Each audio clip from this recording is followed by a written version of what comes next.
This video will explain the Up for Debate, the newsletter assignment. An in-depth instruction sheet is available on Blackboard, so please be sure to read the document thoroughly. Up for Debate, the newsletter, is a group assignment that is worth 10% of your final grade. The task is due at the end of week 4. For this task, you and your group will co-create a newsletter on a platform called Wakelet. To submit your final document, you will submit your newsletter into the class Wakelet called COM 1007 Newsletter Collection. You'll be assigned into groups of 3 based on your essay topic selection.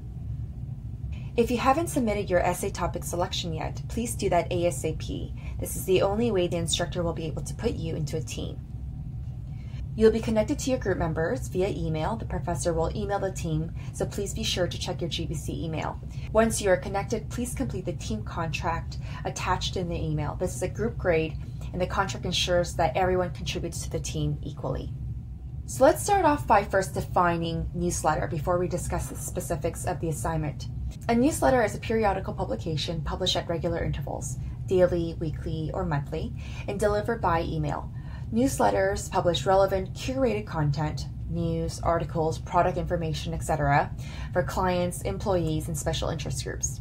Each newsletter is organized around one main topic of interest. Companies may publish weekly email newsletters to update or inform employees about upcoming events, upcoming workshops, and important dates. Brands may send information and product-focused newsletters that feature new products, services, and upcoming events or sales to clients. News magazines publish daily or weekly newsletters to readers around specific news topics. In this way, newsletters keep readers informed and engaged. Here are some examples of newsletters. @GBC publishes weekly newsletters for employees to update them about school news, faculty highlights, updates, resources, upcoming workshops, and more.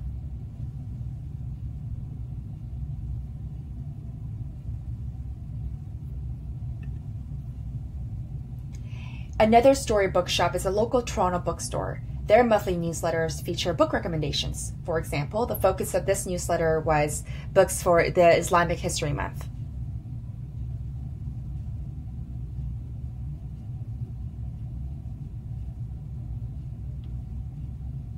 And you'll notice they also have new releases here.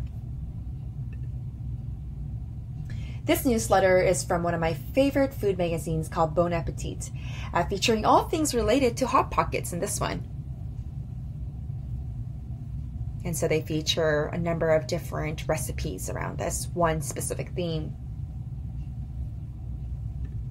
This next one is from The Atlantic magazine. This specific weekly newsletter featured a playlist for dancing on your own during self-isolation.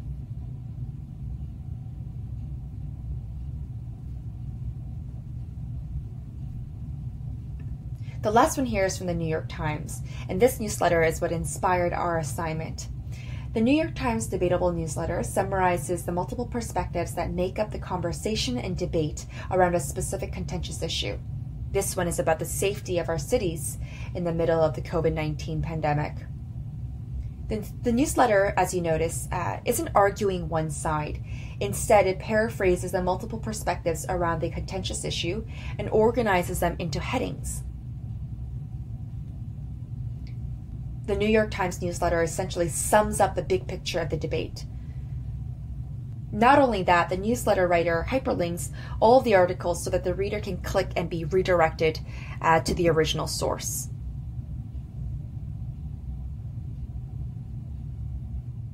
The purpose of the Up for Debate, the newsletter assignment, is to create an informative newsletter that gives your audience an overview of the multiple perspectives that make up the big picture of the debatable issue.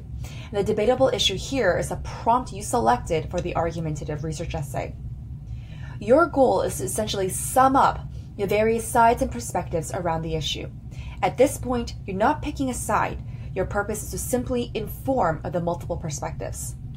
Your audience is a general audience. They are intelligent readers who are not familiar with your topic. The Up for Debate, the newsletter, is essentially your launch into the research process of your argumentative research essay. This is an opportunity for you to familiarize yourself with a general conversation around the essay topic. What are people talking about? What are the journalists saying? What are everyday folks saying? What are the experts saying? It's important to be able to paraphrase other people's opinions first before we can enter into the conversation and assert our own views. Through this task, we are not only learning about the topic, but also gathering the essential background information we need. What is the context that we need to know before we can narrow down the topic and form our own opinion on the issue? Here are some specifics. With 2 other classmates who are also working on the same topic as you, your goal is to work together to find 5 to 7 current and relevant online sources. These sources do not necessarily have to be reliable or scholarly sources at this point. This is just our preliminary step in the research process. You just need to find sources that simply state or share what other folks are talking about around this issue. As a team, you should understand and accurately paraphrase the various arguments and perspectives shared in these 5 or 7 sources. Note, you should not be using any quotations. You are paraphrasing and paraphrasing only, which is to say, you're rewriting a specific idea or passage from someone else's work in your own words. After a short paragraph that starts with "what's going on," that provides an overview, create a coherent big picture of the debate by organizing similar perspectives under subheadings. You must also provide hyperlinks to your sources so that your audience can access the original source. We've provided an example newsletter for you. This is created by Professors Ann Song and Sarika Narayan Singh. Our topic is around whether we're opening businesses too soon amidst the COVID-19 pandemic. As you can see here, we start with "what's going on?" and we organize the various perspectives using subheadings.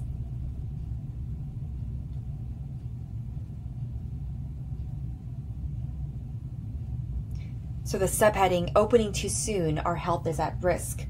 These are the folks who are saying it's too soon to open.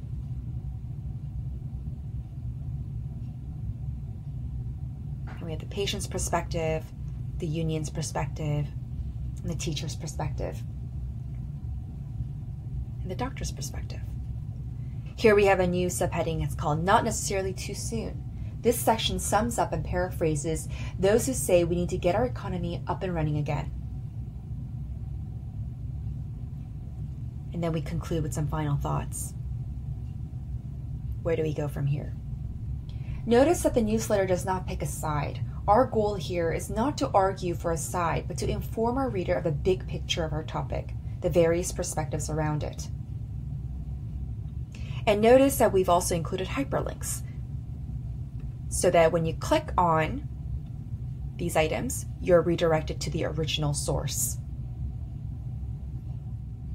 Like the teacher example, your team will be creating the newsletter using Wakelet. Wakelet is a free content curation platform that allows students to save, collect, organize, and share online resources. Please see the Wakelet support videos and resources provided on the instruction sheet as well as Blackboard. You'll be connected to your group members via email. The professor will email the team, so please be sure to check your GBC email. Once connected, please complete the team contract to ensure equal contribution of all team members.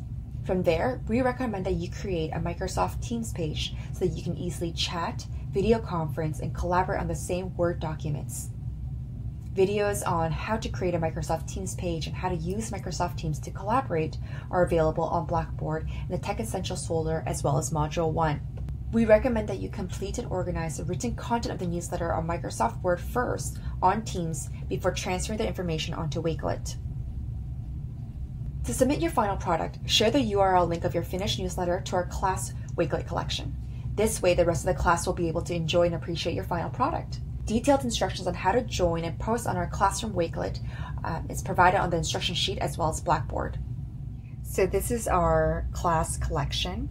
So once you enter in, there are some instructions there for you, as well as the teacher's example posted at the top.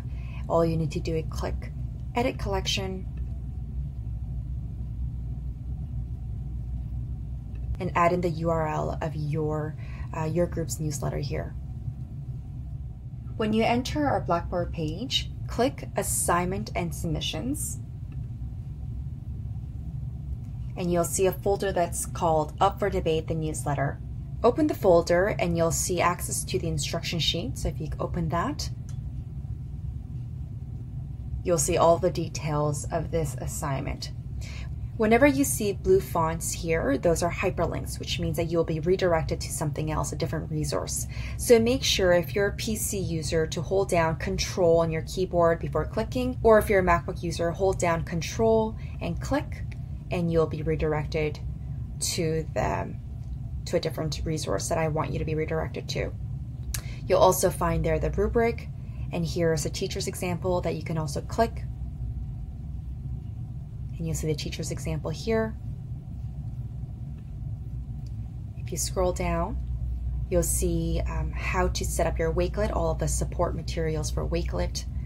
At the very bottom here, you'll see our classroom collection. So once you're ready to submit, you must click on the hyperlink here where it says, please follow the link to post a URL, and you'll be redirected to the classroom Wakelet of newsletter collections so that you can go on and click edit collection and then add your URL. I just want to highlight here that this version here that you see below, this is a read-only version, so you can't actually add directly onto this collection here. It's the same collection, but it's just the read-only version. To actually post your own, you have to follow the link and be redirected so that you can see where it says edit collection. That means that you can actually post your materials onto this, and that's how you'll be submitting your work. One other thing I wanted to highlight as a useful resource for you is head on over to where it says APA and Research Resources, and you'll see here that I have a list of reputable publications. Feel free to open that here or just to view it here as well. But I have here a collection of magazines and publications that are very reputable and reliable. So if you're having a hard time finding online resources, you might consider opening one of these directly and doing your search of your essay topic.